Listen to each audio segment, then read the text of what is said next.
Hello friends, welcome to Anoop study zone. तो जैसा कि हम लोगों ने पिछली क्लास में क्या पढ़ा था, व्यंजन संधि, और आज की जो हम लोगों की क्लास होने वाली है वो किसकी होने वाली है, विसर्ग संधि की। ठीक है, तो व्यंजन संधि हम लोगों ने कंप्लीट कर लिया, स्वर संधि को भी कंप्लीट कर लिया। आज की जो क्लास होगी वो होगी विसर्ग संधि की। तो हम लोगों ने संधि को पढ़ते समय केवल और केवल एक फार्मूले पर फोकस किया था। वो कौन सा फार्मूला था कि जो हमारा प्रथम शब्द का अंतिम वर्ण होगा, है ना, प्रथम शब्द का अंतिम वर्ण का जब हम द्वितीय शब्द के प्रथम वर्ण से मेल कराने पर जो भी विकार उत्पन्न होगा वही क्या कहला रहा था, संधि कहला रहा था। केवल यही एक फॉर्मूले पे सारा हम लोगों ने क्या किया, संधि बनाया। ठीक है, केवल प्रथम शब्द का जो अंतिम वर्ण होगा और द्वितीय शब्द के जो प्रथम वर्ण होंगे उनका मेल कराने पर जो भी विकार उत्पन्न होगा वो क्या कहलाएगा, संधि। अब यहाँ पे हम लोग को आज के जो क्लास होने वाली है हम लोग की क्या होगी, विसर्ग संधि। तो विसर्ग संधि में हम लोग किस किस का मेल कराएंगे कि वहाँ पे क्या होगा, विसर्ग संधि उत्पन्न होगा, है ना।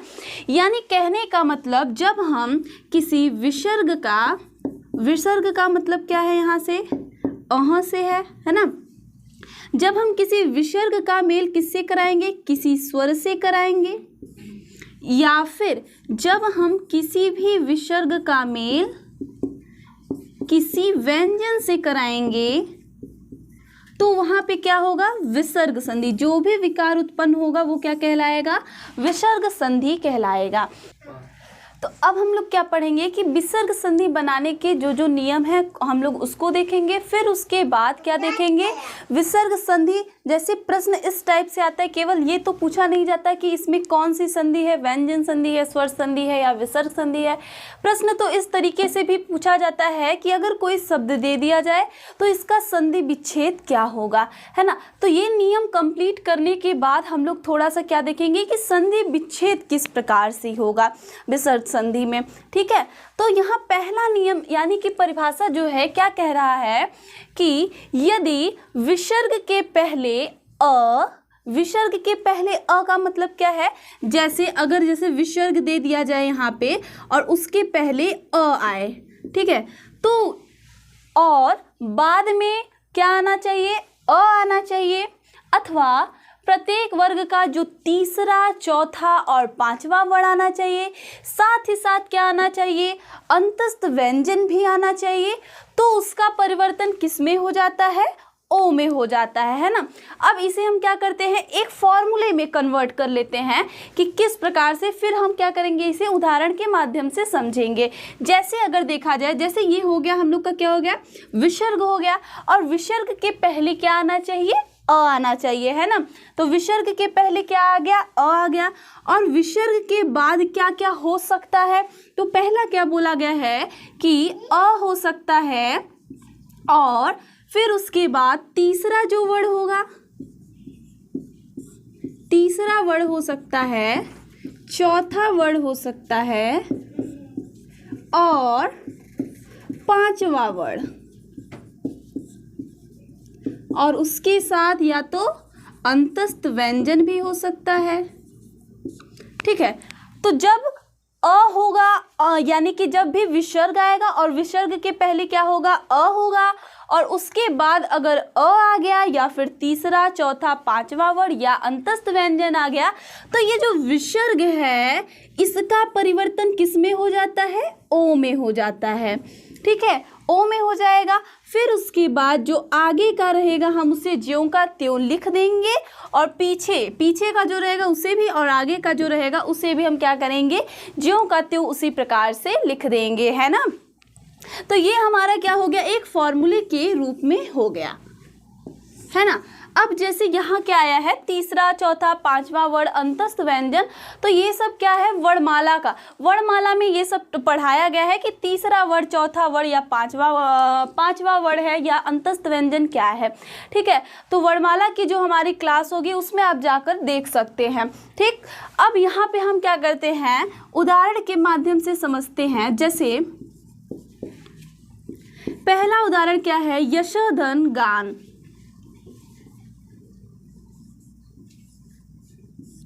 यशोधन गान।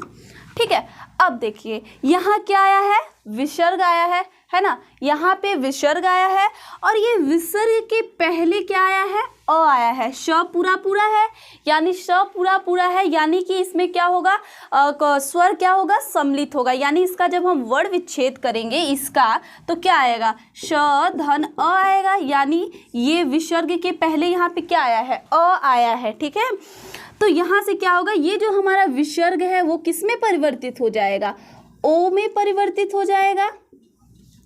ठीक, फिर मैंने क्या बोला था कि पीछे का जो है ज्यों का त्यों हम क्या करेंगे, लिख देंगे, और आगे का भी क्या करना है, ज्यों का त्यों उसी प्रकार से हम क्या करेंगे, लिख देंगे। फिर उसके बाद क्या होगा, ये जो ओ है चूंकि स्वर है, यानी इसको ये क्या कर देगा, पूरा कर देगा। तो यहाँ से ये क्या हो जाएगा, शो पूरा पूरा बन जाएगा। यहाँ हो गया गान हो गया। ठीक है, और यहाँ क्या हो गया, यशोगान, यानी यशोधन गान से क्या बन जाएगा, यशोगान। कुछ और एग्जाम्पल देखते हैं। जैसे दूसरा क्या है, दूसरा जैसे हो गया यशोधन दा। ठीक है, अब यशोधन दा से क्या बनेगा, फिर से हम लोग क्या देख रहे हैं, हम लोग देख रहे हैं कि ये जो विसर्ग है, ये ना, ये जो विसर्ग है इसके पहले क्या आया है, अ आया है। सेम यही प्रोसेस। ठीक है, फिर हम क्या करेंगे, इस विसर्ग को किस में परिवर्तित कर देंगे, ओ में परिवर्तित कर देंगे। फिर क्या करेंगे, पीछे का वही उतार देंगे और आगे का भी क्या करना है, वही उतार देना, यानी लिख देना है। ठीक है, ये ओ क्या करेगा, इसको पूरा करेगा, चूंकि ये क्या है, स्वर है, यानी कि ये इसको क्या करेगा, पूरा करेगा। तो यहाँ पे ये क्या हो जाएगा हम लोग का, यशोदा। यानी यशोदा में पूछा जाए कौन सी संधि है, तो इसमें कौन सी संधि है, विसर्ग संधि है। यशोधन दा से मिलकर बना है यशोदा। ठीक है, तीसरा एग्जाम्पल जैसे हम देखते हैं, तीसरा एग्जाम्पल हो गया जैसे मनः धन हर। ठीक, मना धन हर आया है। ठीक है, तो मना धन हर से यहाँ पे क्या बन जाएगा, जैसे यहाँ पे क्या है, विसर्ग है, और विसर्ग किस में परिवर्तित हो जाएगा, ओ में परिवर्तित हो जाएगा। और यहाँ पे क्या आया है, उष्म व्यंजन आया है। ठीक है, तो यहाँ पे उष्म व्यंजन भी आगे नोट कर लेंगे कि अगर उष्म व्यंजन भी आ जाता है, उष्म व्यंजन यहाँ हमने लिखा है ना, केवल ह की बात की जाएगी, यानी ह भी अगर आ जाएगा, ठीक, ह भी अगर आ जाता है तो वो किस में हो जाएगा, इसी नियम से बनेगा। यानी उसमें अगर विसर्ग रहेगा और विसर्ग के पहले अ रहेगा और उसका मेल अगर ह से, यानी इससे कराया जाता है, ह से कराया जाता है, तो विसर्ग किस में परिवर्तित हो जाएगा, ओ में परिवर्तित हो जाएगा। ठीक है, तो ये ओ हो गया। सेम प्रोसेस फिर से हम लोग को करना है, हर हो गया, और ये क्या हो जाएगा हम लोग का, मन हो जाएगा, है ना। इसमें हलंत लगेगा, क्यों लगेगा, क्योंकि यहाँ हमें किससे जोड़ना है, इसको ओ से जोड़ना है। यानी यहाँ पे क्या हो जाएगा, मनोहर। ठीक, तो यानी मना धन हर से क्या बन जाएगा, मनोहर बन जाएगा। एक एग्जाम्पल और देखते हैं। जैसे चौथा एग्जाम्पल क्या है कि तपह धन भूमि।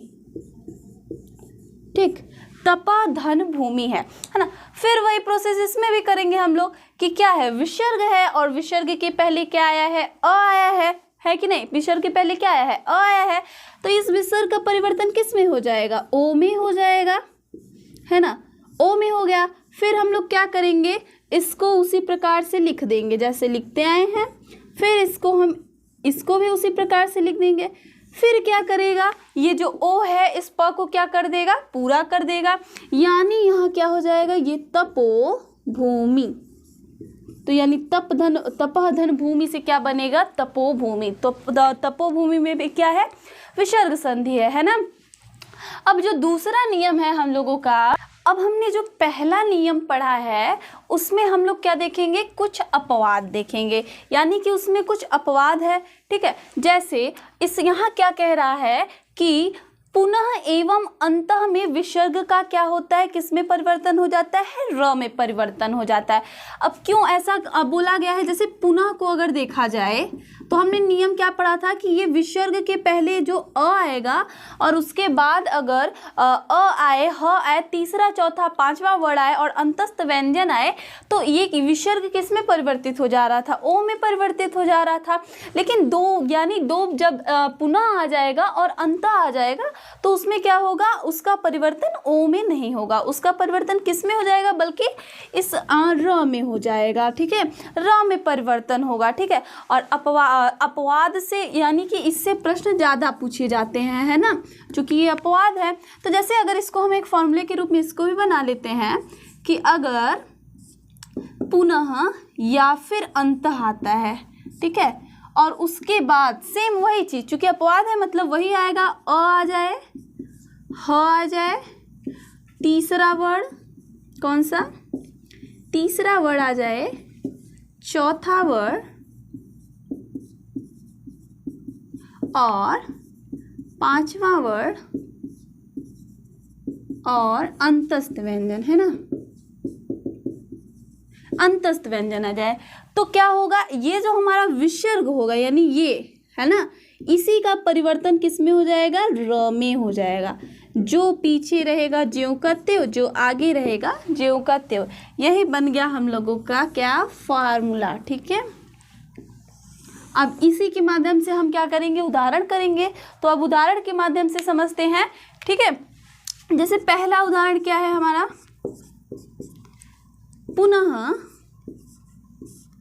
धन जन्म, ठीक है। अब यहाँ पे क्या है आया है, पुनः धन जन्म, है ना।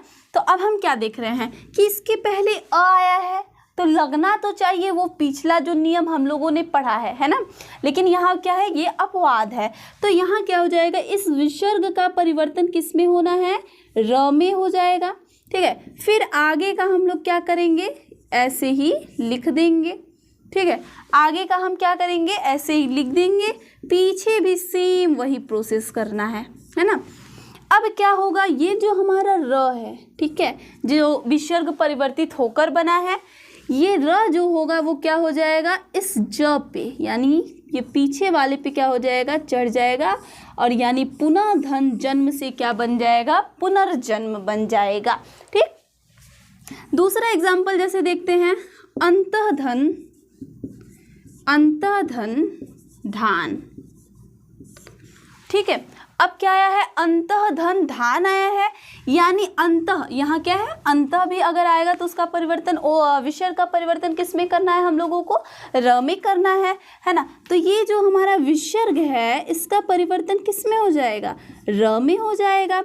फिर हम पीछे का क्या करेंगे, ज्यों का त्यों वही हमको लिखना है, और आगे का भी सेम वही प्रोसेस करना है, ज्यों का त्यों इसको हमें लिख देना है, ठीक। अब हम क्या करेंगे, ये जो हमारा र है वो क्या हो जाएगा, ध के ऊपर चला जाएगा, यानी यहाँ से जो हमारा अंतः धन धान से क्या बन गया, अंतर्धान बन गया, ठीक है। अब जैसे हम लोग क्या देखते हैं, तीसरा एग्जाम्पल जो हम लोग का है, पहला एग्जाम्पल हम लोगों ने लिया कि पुनः धन जन्म से क्या हो जाएगा, पुनर्जन्म हो जाएगा, अंतः धन धान से जो हो जाएगा अंतर्धान हो जाएगा। और एक एग्जाम्पल हम लोग जैसे ले लेते हैं, पुनः धन मुद्रण, पुनः धन मुद्रण से हम लोग का क्या हो जाएगा, यानी कि पुनः फिर से आया है, ठीक है। तो इस अह का यानी कि विसर्ग का जो परिवर्तन होगा वो किस में हो जाएगा, फिर से र में हो जाएगा, है ना। सेम प्रोसेस करेंगे, पीछे का वही लिखना है और आगे भी क्या करना है, वही लिख देना है। ये र क्या करेगा, इस म पे चला जाएगा, यानी हो जाएगा पुनर्मुद्रण, यानी पुनः धन मुद्रण से क्या बन जाएगा, पुनर्मुद्रण। ठीक है, तो ये था हमारा पहला नियम में एक अपवाद। ठीक है, अब हम लोग देखते हैं दूसरा नियम क्या है। अब हम लोग क्या देखते हैं, दूसरा नियम क्या कह रहा है, जैसे विसर्ग का किस में अब परिवर्तन होगा, र में परिवर्तन होगा। ठीक है, फिर यहाँ जो परिभाषा है वो क्या कह रही है कि यदि विसर्ग के पहले क्या हो, आ को छोड़कर कोई भी स्वर आ जाए, यानी अ और आ नहीं आना चाहिए विसर्ग के पहले, और उसके अलावा कुछ भी आ जाए, ई ऊ कुछ भी आ जाए। ठीक, फिर कोई दूसरा स्वर हो और बाद में क्या आना चाहिए, आ जाए, ऊ आ जाए, बड़ा ऊ आ जाए, है ना, या फिर तीसरा चौथा पांचवा वर्ड आ जाए, या फिर अंतस्थ व्यंजन आ जाए, तो उसका परिवर्तन हमेशा किस में हो जाता है, र में हो जाता है। ठीक है, अब इसे हम एक फॉर्मूले के रूप में पहले लिख लेते हैं। जैसे अगर क्या है, विसर्ग के पहले कोई भी अन्य स्वर, यानी किसको छोड़कर, आ को छोड़कर, अ और आ को छोड़कर कोई भी स्वर आ जाए और उसका मेल किससे कराया जाए, जब उसका मेल आ ऊ कॉमा तीसरा चौथा पांचवा वर्ड, तीसरा चौथा और पांचवा वर्ड, या फिर अंतस्थ व्यंजन से कराया जाएगा, अंतस्थ व्यंजन से। तो ये जो विसर्ग है वो किस में परिवर्तित हो जाएगा, र में परिवर्तित हो जाएगा। ठीक है, और जो हमारा पीछे जो रहेगा ज्यों का त्यों लिख देंगे, और जो आगे रहेगा उसे भी हम क्या करेंगे, ज्यों का त्यों उसी प्रकार से लिख देंगे। ठीक है, तो ये हमारा क्या हुआ, एक फॉर्मूले के रूप में बन गया। ठीक है, अब हम क्या करेंगे, इसे उदाहरण के माध्यम से समझते हैं। जैसे पहला जो उदाहरण है वो क्या है, निह धन यात, क्या है, निह धन यात। ठीक है, अब यहाँ पे हम क्या देख रहे हैं, यहाँ पे विसर्ग तो है ना, लेकिन इस विसर्ग के पहले क्या आया है, न अ आया है न आ आया है, बल्कि क्या आया है, एक दूसरा स्वर ई आई है। ठीक है, और उसके बाद क्या आया है, य आया है, और य हमारा क्या है, एक अंतस्थ व्यंजन है ना। तो अब जब हम इसका मेल कराएंगे तो ये विसर्ग किस में परिवर्तित हो जाएगा, र में परिवर्तित हो जाएगा। ठीक है, और फिर जो ये हमारा बचता है आगे और पीछे, उसी प्रकार से हम क्या करते हैं, इसको लिख देते हैं। ठीक, अब यहाँ पे र देख रहे हैं, यहाँ पे न कोई स्वर, इधर भी कोई स्वर नहीं मिल रहा है, यानी ये जो र है वो क्या हो जाएगा, य पे क्या हो जाएगा, य के ऊपर हो जाएगा, यानी यहाँ से निह धन यात से क्या बन जाएगा, निर्यात बनेगा। ठीक, अब दूसरा जैसे एग्जाम्पल देखते हैं। दूसरा एग्जाम्पल क्या है, निह धन आशा। ठीक, निह धन आशा से क्या बनने वाला है, यहाँ भी सेम वही चीज है कि ये जो विसर्ग है, विसर्ग के पहले हम लोग का क्या आया है, ई आया है ना, और जब ई आया है तो विसर्ग का परिवर्तन किस में हो जाएगा, र में हो जाएगा। फिर हम क्या करेंगे, यहाँ आशा जो है पीछे वही लिख देते हैं, और आगे भी जो है उसे हम क्या करेंगे, लिख देंगे। अब हम देख रहे हैं ये र हमारा क्या है, आधा है, और इसे ये जो आ है वो क्या कर देगा, पूरा कर देगा, यानी यहाँ से हमारा क्या बन जाता है, इसे पूरा करें तो ये क्या हो जाएगा, राशा, यानी कि निराशा। निह धन आशा से क्या बनने वाला है, निराशा। अब जैसे तीसरा एग्जाम्पल देखते हैं, एक एग्जाम्पल और देख लेते हैं, आशी धन वाद। ठीक है, आशी धन वाद का क्या कैसे बनेगा।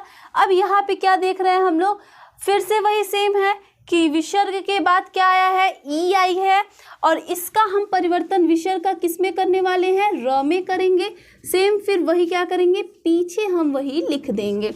ठीक है, और आगे भी हम क्या करेंगे, उसे लिख देंगे। ठीक, अब ये जो र होगा वो क्या होगा, अपने पीछे वाले वर्ड पे क्या हो जाएगा, चढ़ जाएगा, यानी यहाँ पे क्या बन गया, आशीर्वाद, आशीर्वाद। ठीक है, तो आशीर्वाद जो है वह इससे ज़्यादा यानी कि विसर्ग संधि से ज़्यादा किसमें, वर्तनी शुद्धिकरण में बहुत ज़्यादा इंपॉर्टेंट है ना। ये अधिकतर देकर पूछा जाता है कि आशीर्वाद किस प्रकार से लिखा जाएगा, इस तरीके से लिखा जाएगा या फिर दे देगा जैसे ऐसे दे देगा आशीर्वाद, इस प्रकार से भी दे दिया जाता है ना। तो ये क्या है, गलत है, और ये क्या है हमारा, सही है। तो आशीर्वाद इस प्रकार से लिखा जाएगा और इसमें क्या हो जाएगा, विसर्ग संधि होगा। ठीक, अब हम लोग क्या देखेंगे, विसर्ग संधि का तीसरा नियम क्या है ना। तो विसर्ग संधि का जो तीसरा नियम है, विसर्ग किस में परिवर्तित होगा, श, यानी कि तालव्य श में परिवर्तित हो जाएगा। तो यहाँ जो परिभाषा है क्या कह रही है कि यदि विसर्ग के पहले कोई स्वर हो और बाद में च या छ या फिर तालव्य श हो तो उसका परिवर्तन किस में हो जाता है, तालव्य श में हो जाता है। जैसे हम यहाँ से देखते हैं कैसे, विसर्ग के पहले कोई स्वर हो, यानी कि यहाँ विसर्ग है और विसर्ग के पहले कोई भी क्या हो, कोई स्वर हो, तो और बाद में क्या होना चाहिए, च, छ या श होना चाहिए। तो उसका परिवर्तन किस में होने वाला है, ये जो विसर्ग है इसका परिवर्तन तालव्य श में हो जाएगा। फिर पीछे जो है हम क्या करेंगे, ज्यों का त्यों, और आगे सेम वही ज्यों का त्यों वही प्रोसेस करना है। ठीक है, अब जैसे हम पहला एग्जाम्पल इसमें देखते हैं क्या है, उदाहरण जैसे दूहधन शासन। ठीक है, दूहधन शासन है। अब यहाँ हम क्या देख रहे हैं, हमारा विसर्ग तो आया है, लेकिन विसर्ग से पहले क्या आया है, स्वर आया है, वो भी क्या आया है, ऊ आया है। और यहाँ किसी भी स्वर की बात की गई है, स्पेशली किसी स्वर की बात नहीं की गई है। ठीक है, तो यहाँ पे क्या है, हमारा क्या आया है, ऊ आया है, और उसके बाद क्या आना चाहिए, श आना चाहिए, च आना चाहिए या छ आना चाहिए। तो उसका परिवर्तन विसर्ग का किस में हो जाएगा, स में हो जाएगा, है ना। तो हम लोग क्या करेंगे, ये विसर्ग आया है और श आया है, इसका परिवर्तन हमें किस में करना है, श में करना है। सेम वही हम लोग को क्या करना है, लिख देना है आगे और पीछे। ठीक, अब ये क्या हो जाएगा हमारा, ये जो श है हमारा आधा श हो जाएगा, यानी यहाँ क्या हो जाएगा, दुशासन। दूहधन शासन से क्या हो जाएगा, दुशासन। ठीक, अब जैसे दूसरा एग्जाम्पल यहाँ पे देखते हैं क्या है, जैसे निहधन छल। ठीक है, अब यहाँ पे क्या आया है, इस विसर्ग से पहले क्या आया है, ई आया है, न नहीं आया है ना। विसर्ग के पहले यहाँ हमें क्या देखना है, कोई स्वर देखना है, और विसर्ग से पहले क्या आया है, ई आया है, और इसके बाद क्या आया है, छ, और छ जब आएगा तो इन दोनों का मेल होगा, तो इस विसर्ग का परिवर्तन किस में हो जाएगा, श में हो जाएगा। फिर हम क्या करेंगे, पीछे का वही हम लोग को लिख देना है और आगे का भी सेम वही कर देना है, यानी यहाँ से ये हम लोग का क्या बन जाएगा, निश्चल। यानी यहाँ से ये हमारा बन जाएगा निश्चल। ठीक है, तो निहधन छल से क्या बन जाएगा, निश्चल। ठीक है, अब हम लोग क्या देखते हैं, जैसे दूहधन चरित्र। जैसे तीसरा जो एग्जाम्पल है, दूहधन चरित्र। ठीक है, दूहधन चरित्र, सेम वही काम यहाँ पे भी करना है कि इसके पहले क्या है, कोई स्वर आया है, फिर क्या आया है, च आया है। तो जब च आ गया है विसर्ग के साथ और इसके पहले कोई स्वर आ गया है, तो इस विसर्ग का परिवर्तन किस में करना है, हम लोगों को श में करना है। फिर से वही हम लोग को क्या करना है, आगे और पीछे वही क्या करेंगे, हम लोग लिख देंगे। तो यानी यहाँ से ये क्या हम लोग का बन जाएगा, दुश्चरित्र। ठीक है, तो जो भी था, कोई भी स्वर का अगर च, छ या श से मेल कराया जाता है तो उसका परिवर्तन किस में हो जाएगा, स में हो जाएगा। और ये हम उदाहरण के माध्यम से भी हम लोग समझ लिए कि दूहधन शासन से क्या बनेगा, दुशासन बनेगा। दूहधन चरित्र से बनेगा हम लोग का दुश्चरित्र बनेगा। निधन छल से बनेगा निश्चल बनेगा। इसी प्रकार से और भी कई एग्जाम्पल्स हैं, है ना। तो ठीक है, अब हम लोग क्या देखेंगे, इसके बाद जो हम लोग का चौथा नियम होगा, अब हम लोग क्या देखें, विसर्ग का स में परिवर्तन हो गया। अब इसके बाद चौथा नियम क्या कहता है, तो क्या कह रहा है, जो इसमें अगला जो नियम है, यानी कि अगला नियम क्या है, हम लोग तीनों श का पढ़ेंगे। तो इसमें हम लोग थर्ड नियम में क्या है, पहला हम लोगों ने पढ़ लिया कि विसर्ग का किस में परिवर्तन हो रहा था, तालव्य विष में हो रहा था। अब हम लोग क्या पढ़ेंगे, विसर्ग का किस में परिवर्तन होना चाहिए, मूर्धा स में होना चाहिए। फिर उसके बाद विसर्ग का किस में पढ़ेंगे, दंत श में परिवर्तन होगा। यानी इसमें हम लोग तीसरे पॉइंट में ही 1 2 3 करके पॉइंट बना लेंगे, ठीक है। अब देखिए यहाँ क्या कह रहा है कि यदि विसर्ग के पहले क्या आना चाहिए, ई और उ आना चाहिए। यहाँ पे हम लिखते चलते हैं, ठीक है। विसर्ग के पहले क्या आना चाहिए, ई और उ आना चाहिए, और बाद में क्या आना चाहिए, क ख ट ठ प फ में से कोई भी वर्ण आ जाए। यानी क आ जाए, या फिर ख आ जाए, या प आ जाए, या फ आ जाए, या ट आ जाए, या ठ आ जाए, ठीक है। कोई भी वर्ण आ जाए तो उसका परिवर्तन किस में हो जाएगा, विसर्ग का जो परिवर्तन होगा वो हम लोग का मूर्धा श में हो जाएगा। फिर क्या करेंगे, पीछे और आगे ज्यों का त्यों सेम वही प्रोसेस इसमें भी करना है ना। अब इसको भी हम क्या करेंगे, उदाहरण के माध्यम से देखेंगे। जैसे पहला उदाहरण इसमें क्या कह रहा है, निह धन फल, ठीक है, निह धन फल है ना। तो यहाँ पे क्या कह रहा है कि जैसे ये यहाँ पे क्या है, विसर्ग आया है, और विसर्ग के पहले क्या आना चाहिए, हमने क्या पढ़ा यहाँ पे, ई या उ आना चाहिए। हम देख रहे हैं ई भी आया है हम लोग का, और फिर उसके बाद क ख प फ ट या ठ आना चाहिए। तो यहाँ पे क्या है, हमारा फ भी आया है, यानी इसी नियम से ये बनने वाला है ना। तो यहाँ जो ये अब ऐसे ये मिलेगा तो इसका परिवर्तन किस में हो जाएगा, मूर्धा श में हो जाएगा। फिर क्या करेंगे, पीछे भी हम लोग वही लिख देंगे और आगे भी हम क्या करेंगे, वही लिखना है। तो यहाँ पे ये मिलकर क्या बन जाएगा हम लोग का, नी आधा श है तो आधा श लिखेंगे, फल यानी निष्फल हो जाएगा, ठीक है। निह धन फल से क्या बन गया हम लोगों का, निष्फल बन गया, ठीक है। अब हम लोग क्या देखते हैं, जैसे दूसरा एग्जाम्पल यहाँ पे क्या है कि धनु धन टंकार, ठीक, धनु धन टंकार। अब यहाँ पे क्या आया है, उ आया है, उ के साथ क्या आ गया, ट आ गया, यानी यही नियम यहाँ पे भी फॉलो होने वाला है। तो इस विसर्ग का जो परिवर्तन है वो किस में हो जाएगा, मूर्धा श में हो जाएगा, ठीक है। फिर उसके बाद सेम वही हम लोग क्या करते हैं, यहाँ पे लिख देते हैं, टंकार इधर हो गया, धनु इधर हो गया, है ना। अब ये क्या हो जाएगा, मिलकर हमारा क्या बन जाएगा, धनुष टंकार, यानी धनु धन टंकार से क्या बन गया, धनुष टंकार बन गया, धनुष टंकार, ठीक है। अब हम लोग क्या देखते हैं यहाँ पे, जैसे एक और एग्जाम्पल देख लेते हैं, क्या एक एग्जाम्पल और देखते हैं, जैसे निह धन कटक, निह धन कटक देखते हैं, है ना। तो अब नी आया है और उसके विसर्ग आया है, विसर्ग के पहले क्या आया है, ई आई है, और ई के बाद यानी यहाँ पे क्या आया है, क आया है। तो यहाँ भी वही नियम फॉलो होने वाला है।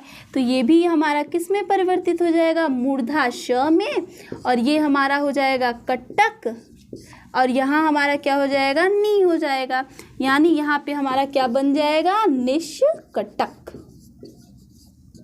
ठीक। तो ये हमारा क्या हो गया, निष्कटक हो गया, ठीक है। अब हम लोग क्या करेंगे, इसका तीसरा पॉइंट देखते हैं। तीसरा पॉइंट में क्या कह रहा है, ठीक। अब जो तीसरा नियम है वो क्या कह रहा है, ठीक है। तीसरा नियम कह रहा है कि विसर्ग के बाद यदि त थ या फिर श आता है तो उसका परिवर्तन किस में हो जाएगा, दंत श में होगा, ठीक है।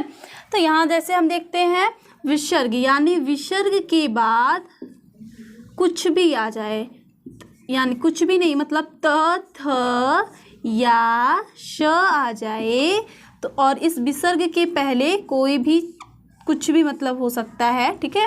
और इसका जो परिवर्तन है वो किस में होने वाला है, दंत श में हो जाएगा। पीछे सेम वही प्रोसेस करना है, ज्यों का त्यों हमको वही क्या करना है, लिख देना है, ठीक है। अब क्या होगा, यहाँ कुछ भी हो सकता है, ठीक। और उसके बाद लेकिन क्या आना चाहिए, त, थ या श आना चाहिए, है ना। तो उसका जो यानी कि इस जो विसर्ग का परिवर्तन हो जाएगा वो किस में हो जाएगा, श में हो जाएगा, ठीक। अब इसे हम कैसे उदाहरण के माध्यम से देखते हैं। जैसे पहला एग्जाम्पल क्या है हम लोग का यहाँ पे, निधन तेज, ठीक, निधन तेज हो गया। अब यहाँ पे क्या, यहाँ हम देख रहे हैं कि ये विसर्ग जो है इसके पहले क्या आया है, ई आई है, यानी कि ये क्या है, स्वर है। और इसके बाद क्या आया है, त आया है। और जब त का और इस प्रकार यानी विसर्ग के पहले कुछ भी आए, जब मेल होगा तो इस विसर्ग का परिवर्तन हमें किस में करना है, दंत श में करना है। सेम वही प्रोसेस हम लोग को करना है। यहाँ हम लोग ऐसे लिख देंगे, यानी यहाँ पे हमारा क्या बन गया, आधा स है तो ये निस हो जाएगा, यानी तेज। क्या बन गया, निस्तेज। निधन तेज से क्या बन गया है, निस्तेज। जैसे एक और दूसरा एग्जाम्पल और देखते हैं हम यहाँ पे। जैसे हो गया दुहधन साहस, दुहधन साहस, ठीक है। अब यहाँ क्या आया है, विसर्ग आया है और विसर्ग के बाद क्या आया है, स आया है। और इसका जो है विसर्ग का यहाँ पे तब परिवर्तन किस में हो जाएगा, दंत श में हो जाएगा। फिर हम वही क्या करेंगे, आगे और पीछे सेम सेम वही कर देना है हम लोग को। तो यहाँ से ये क्या बन जाएगा, दू आधा श हो जाएगा और सेम इसको लिख देंगे, यानी दुहधन साहस से क्या बन गया, दुस्साहस, ठीक। एक एग्जाम्पल और देखते हैं, तीसरा नंबर।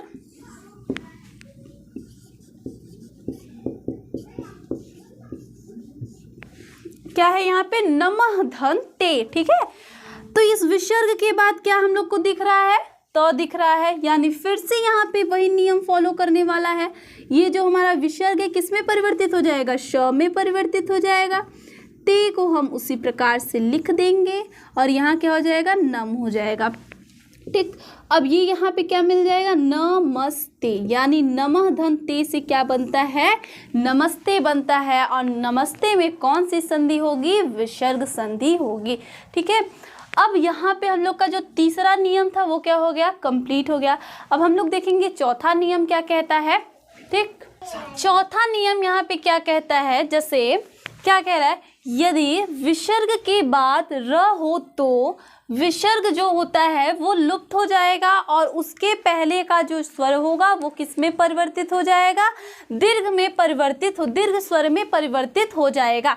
जैसे यहाँ पे क्या रहा है, जैसे अगर विसर्ग के बाद क्या आना चाहिए, र आना चाहिए, ठीक है। विसर्ग के बाद अगर र आ जाए और विसर्ग के पहले कोई भी यानी लघु स्वर होना चाहिए, ठीक है। तो ये जो हमारा विसर्ग है वो क्या हो जाएगा, लुप्त हो जाएगा, यानी यहाँ से क्या होगा, इसको हटा दिया जाएगा, गायब कर दिया जाएगा। और जो ये हमारा लघु स्वर है उसका परिवर्तन किस में कर दिया जाएगा, दीर्घ स्वर में कर दिया जाएगा। फिर वही आगे पीछे जो हम लोग को सेम प्रोसेस आगे पीछे क्या करना है, वही का वही लिख देना है, ठीक है। जैसे इसे हम उदाहरण के माध्यम से समझते हैं। जैसे पहला एग्जाम्पल है निधन रोग, निधन रोग है, ठीक है। अब निधन रोग, अब हम देख रहे हैं विसर्ग तो आया है और विसर्ग के बाद क्या आया है, र आया है, यानी यही नियम यहाँ पे क्या होने वाला है, फॉलो होगा। तो ये जो विसर्ग है इसका क्या हो जाएगा, लोप हो जाएगा, यानी यहाँ से इसको हम क्या करेंगे, हटा देंगे।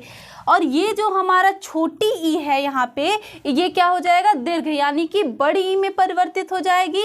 तो यहाँ पे ये हम लोग का क्या हो जाएगा, निधन। और सेम पीछे का हमें क्या करना है, वही लिख देना है, यानी यहाँ से ये क्या बन गया, निधन रोग से क्या बन गया, नी रोग, ठीक है। अब जैसे दूसरा एग्जाम्पल देखते हैं। जैसे निधन रौ, ठीक है। निधन रौ से क्या बनेगा, अब यहाँ विसर्ग के बाद हम लोग क्या देख रहे हैं, र आया है, यानी कि ये वाला नियम फॉलो होने वाला है। तो ये विसर्ग का फिर से यहाँ क्या कर दिया जाएगा, लोप। ये जो छोटी ई है फिर क्या होगी, बड़ी ई में परिवर्तित हो जाएगी, यानी ये यहाँ से क्या हो गया, नी रौ, ठीक है। अब हम लोग जो पांचवा नियम है यहाँ पे क्या कह रहा है, ये अंतिम नियम है, ठीक है, विसर्ग संधि का लास्ट नियम कह रहा है कि यदि नमा एवं पुरः में विसर्ग का किस में परिवर्तन हो जाएगा, श में।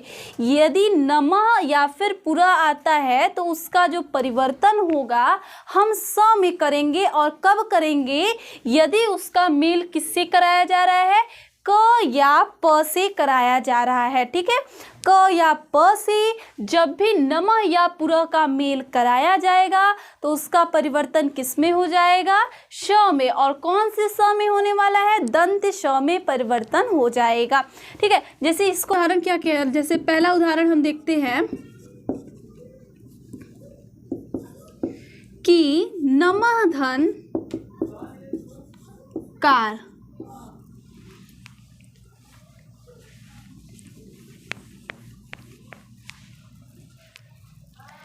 अब जैसे हम पहला एग्जाम्पल देखते हैं यहाँ पे कि नमः धन कार, ठीक है। अब यहाँ पे क्या है, नमः तो आया है और उसके साथ क्या आना चाहिए, क आना चाहिए या फिर प आना चाहिए। तो यहाँ पे क्या आया है, क आया है, यानी कि इस विसर्ग का परिवर्तन किस में हो जाएगा, श में हो जाएगा। और इसे हम पीछे सेम वही लिख देंगे और आगे भी क्या करना है, सेम वही हम लोग को लिख देना है। तो यहाँ पे ये क्या हो जाएगा हम लोग का नमस्कार, क्योंकि यहाँ पे क्या है, आधा श है और न इधर कोई स्वर मिलेगा इससे न कोई इधर मिलेगा, यानी यहाँ पे आधा श लिखा जाएगा। तो क्या बन जाएगा, नमः धन कार से क्या हो जाएगा यहाँ पे नमस्कार। एक दूसरा एग्जाम्पल देखते हैं पुनः का, यहाँ पे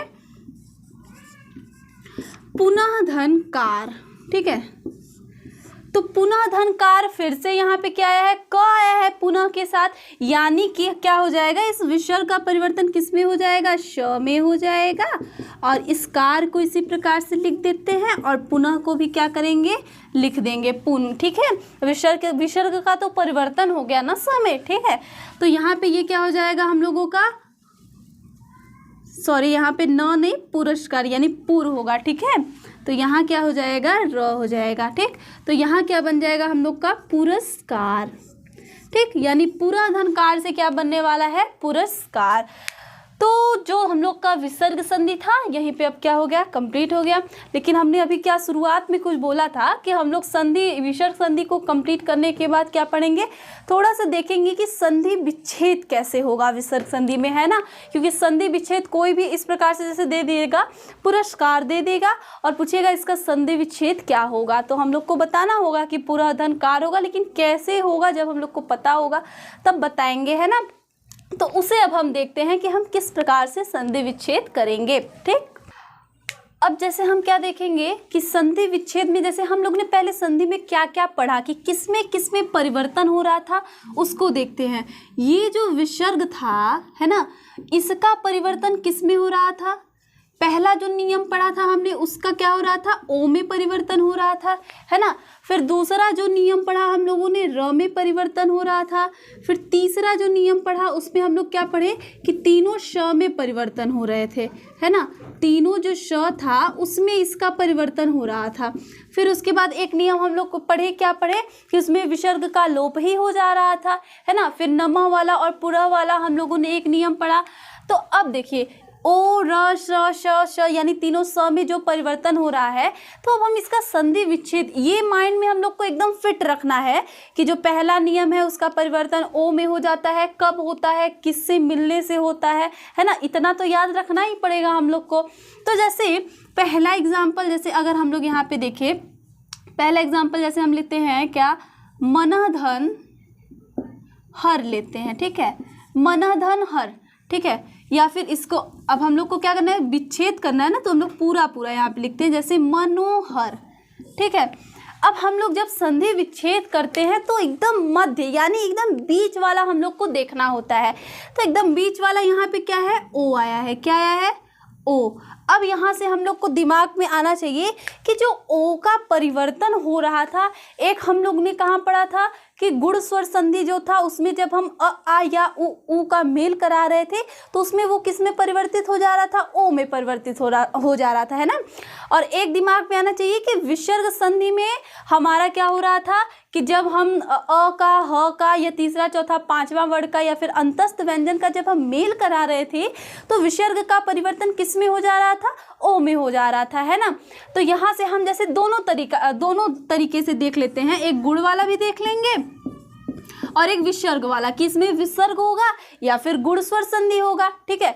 तो अगर हम देखें ये जो ओ है, पहले हम क्या देखते हैं, विसर्ग देखते हैं। अगर इस विसर्ग में अगर ओ का परिवर्तन होता है तो यहाँ क्या आना चाहिए, इस ओ की जगह सबसे पहले क्या करते हैं, विसर्ग हम लिख देते हैं, ठीक है। फिर यहाँ क्या बचता है, मना बचता है, मना हम लिख दिए, ठीक। और फिर उसके बाद यहाँ क्या बचता है, हर बचता है और इसको हम लिख दिए। और हमारे दिमाग में क्या चल रहा है कि जो पहला ओ वाला नियम पहला नियम था, है ना, और विसर्ग के पहले हम देख रहे हैं अ भी आया है और यहाँ पे क्या आ गया है, ह भी आया है, यानी ये नियम एकदम सही है। यानी इसका संधि विच्छेद क्या होना चाहिए, मना धन हर होना चाहिए। साथ ही ये भी बात ध्यान देना है कि जो ये दोनों शब्द बनेंगे यानी जिसका हम संधि विच्छेद कर रहे हैं और वो जो दोनों शब्द आ रहा है वहाँ पर, तो उसका एक सार्थक अर्थ निकलना चाहिए, ठीक है, एक अर्थ वो देना चाहिए। अब जैसे अगर हम इसका गुण स्वर संधि में तोड़ने की कोशिश करते हैं, मनोहर, ठीक है, तो ये जो ओ था तुरंत हमारे दिमाग में आना चाहिए कि अ और आ को जब हम ऊ और ऊ से मिलाते थे तभी पे वो क्या होता था, ओ में परिवर्तित होता था, ठीक है। यानी यहाँ हमारा स्टार्टिंग में क्या आना चाहिए, अ आना चाहिए। तो इसे हम क्या करते हैं, मन लिख देते हैं क्योंकि बीच के पहले का ये हमारा मन है। तो यहाँ अ या आ मान लीजिए आ गया, ठीक है, अ आया है, ठीक है। या यहाँ पे हम लोग क्या करेंगे, मना लिख देंगे, ठीक है।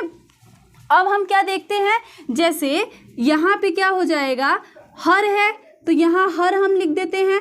अब यहाँ क्या होना चाहिए, इसका जो हमारा प्रथम वर्ण होना चाहिए वो क्या होना चाहिए, ऊ होना चाहिए या बड़ा ऊ होना चाहिए, लेकिन वो वहाँ पे नहीं आ रहा है।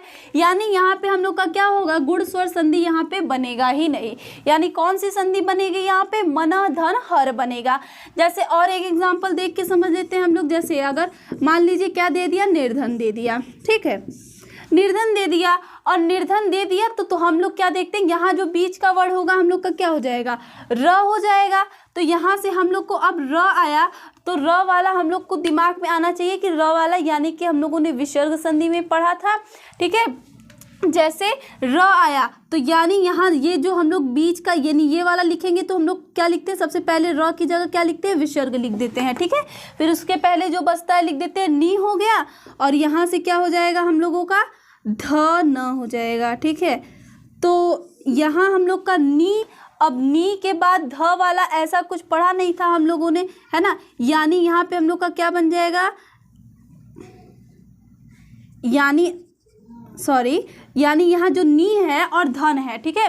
तो विसर्ग के पहले अगर हम लोगों ने क्या पढ़ा था, ई या ऊ आएगा और उसके बाद क्या आएगा, तीसरा चौथा पांचवा वर्ड आएगा तो उसमें क्या हो जाएगा, इसका जो परिवर्तन हो जाएगा किस में हो जाएगा, र में हो जाएगा। और देखिए इसका परिवर्तन इसी विसर्ग को हटाते तो किस में हो जाता है, र में हो जाता है ना।